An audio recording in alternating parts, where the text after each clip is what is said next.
आदाब दोस्तों, मैं doctor S Ali health is wealth with doctor S Ali channel में आपका स्वागत है। मैं आज एक तो ऐसे टॉपिक पे बात करूंगा जिसमें आम आदमी ही नहीं, डॉक्टर्स के फ़ायदे के लिए भी है। हम बात करेंगे आज माइग्रेन के कारण, उससे जिन वजूहात से ये होता है और जो इससे बचने के लिए हम कर सकते हैं और इसका घरेलू इलाज कैसे कर सकते हैं। तो इसकी अगर हम वजूहात पे गौर करें तो ये ज़्यादातर स्ट्रेस की वजह से होता है। फीमेल्स में ज़्यादा होता है। मेंस्ट्रुअल पीरियड में अगर गड़बड़ी है तब भी ये होता है।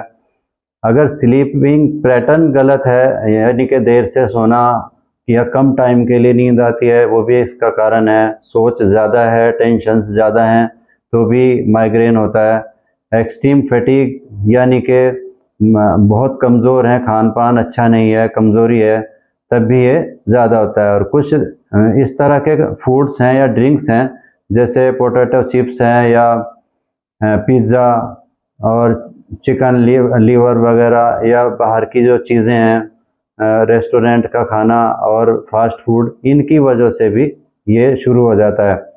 अगर बहुत ज़्यादा चाय, कॉफ़ी या सोडा इसका इस्तेमाल कर रहे हैं जिनमें कैफ़ीन होता है, तो उसका अगर विड्रॉल, उसको अगर छोड़ना चाहें, तो वो आदत बन चुकी है और हम उसको छोड़ना चाहें तब भी ये होने लगता है।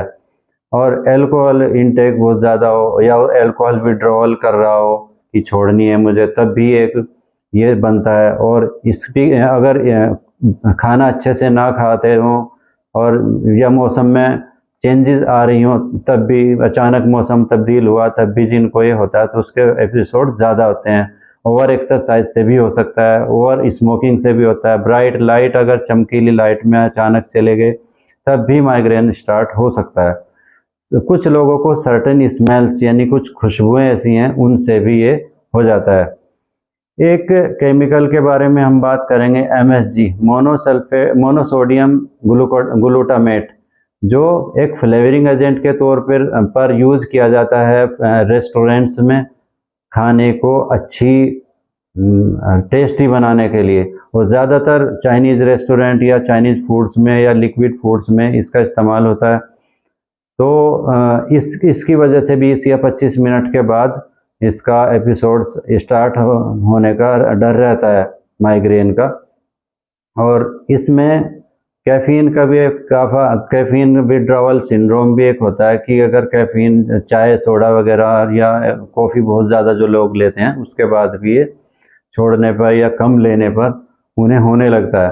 पैथोलॉजिकली अगर हम देखें तो इसमें प्लेटलेट सेल से जो निकलने वाला सीरोटोनिन है, वो वेसोकंस्ट्रिक्टर का काम करता है। और वो तो वेसल्स को कंस्ट्रिक्ट करता है, लेकिन हिपेरिन और न्यूरोकाइनिन दोनों मिलकर वेसल्स को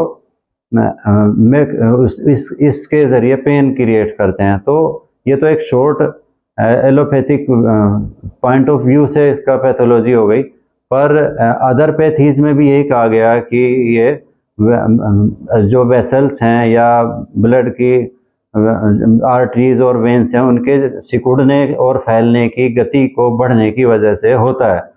ये इसका एक मैकेनिज्म बताया गया है, पर असल वजह ज़्यादातर सामने नहीं आती। अच्छा, कुछ फूड्स ऐसे भी हैं जो, जैसे सिट्रस फूड है, कॉफ़ी है, उनकी वजह से, या चॉकलेट्स है या पनीर वगैरह हैं, इनकी वजह से भी ये कुछ लोगों में होने लगता है। और या हेड इंजरी है, जैसे फुटबॉल को सर पे लेते हैं, उससे भी माइग्रेन बनता है। और टेंशन तो एक सबसे बड़ी वजह इसकी है ही।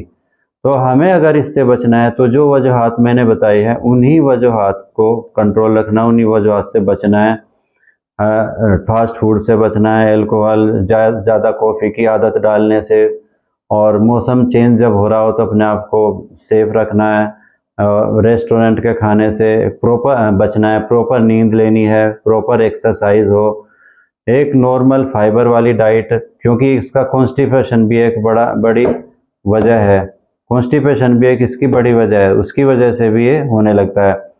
अच्छा, ओमेगा 3 फैटी एसिड्स का इस्तेमाल भी करना चाहिए, जो कि अलसी में होता है और अखरोट में और फिश में, या ओलिव ऑयल में, यानी कि जैतून के तेल में ओमेगा 3 फैटी एसिड होता है, वो भी लेना चाहिए। उससे भी माइग्रेन नहीं होता। ओमेगा 6 फैटी एसिड की वजह से भी ये बनता है, तो वो हमें इस पे गौर करना चाहिए, इन हेल्दी चीज़ों को जिनसे ये कंट्रोल रहता है। जिन लोगों को एपिसोड्स होते हैं उनका इस्तेमाल करना चाहिए, और जो वजूहात हमने बताई हैं उनसे बचना चाहिए। घरेलू इलाज में इसके जो पेशेंट है उसको आप कूल और पीस ठंडी जगह पे और जहाँ साइलेंट हो वहाँ रखें।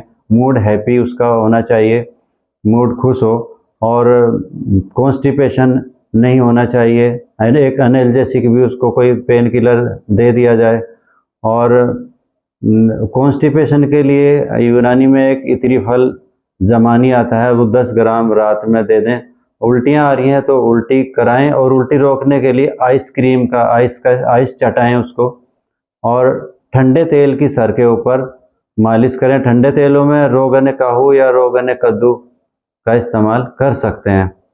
तो इन जो तदाबीर मैंने बताई हैं वो उनका इस्तेमाल करें। वाटर इनटेक अच्छा हो, पानी शरीर का हाइड्रेटेड कंडीशन होनी चाहिए, डिहाइड्रेशन ना हो। प्रॉपर खान पान में फाइबरस डाइट लें जिससे कब्ज़ पैदा ना हो, और वॉकिंग, एक्सरसाइज, और टाइम पे सोना, टाइम पे उठना, ये सब चीज़ें होनी चाहिए। तो उम्मीद करता हूँ इससे आप लोगों को फ़ायदा मिलेगा, और आप जो मैंने बताई हैं ये बातें, इन पे अमल करके अपने माइग्रेन को कंट्रोल कर सकते हैं अपने तौर पर ही। और इसके बारे में जो बातें आपको शायद आज तक पता नहीं थी वो मैंने कोशिश की है बताने की। तो अगर आपको वीडियो पसंद आए तो रिक्वेस्ट करूँगा कि आप लाइक करें और चैनल को सब्सक्राइब करें। Thank you.